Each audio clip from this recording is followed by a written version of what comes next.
samtale med pæn baggrund, så jeg kan det ham læg. Kun 15 år, synes jeg mig det slemmeste, når jeg fyrede op i pæn og fik sin homie til at træne sit år. Knivede tævn til aggressiv, og troede virkelig der var fremtid i et rakkeliv. Vi være som de store drenge, store penge, fuck det. Der var ikke nogen voksne at se op til. Begyndte at holde til dem der solgte en må vandre bolde med, og fucking stolt af det. Rykkede alle rundt og sagde han var rack. Han siger han så godt, han hørt for meget gangster rap med dårlige forbilleder, men tiden står stille, når en mand er pisset af. Lever som hvad dagens sidste dag. En vej der sagde han var langt ud og fucket op, men hvad betyder det, når den næste mand bliver cuttet op? Jeg er glad, men det faldt de fjolser ikke bedre, at der prøvede på at nå ham eller holde sig væk. Han var jo bare en lille rød på gangster, prøvede på at holde de gangster ud, og vi vil holde et ansvar. Han havde højeste pladser og autoritet, men Isa raserier var over de blikker.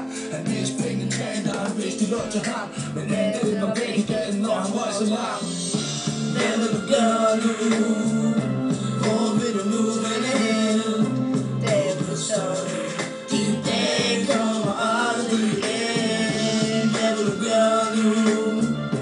Hvor vil du nu vende hen? Der er ikke noget at gøre nu. Din dag kommer aldrig igen.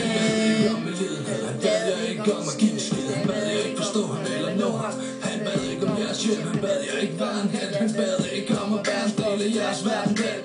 For der er visse ting man aldrig glemmer. Husk, så er det bare nu, det er rigtig fjender.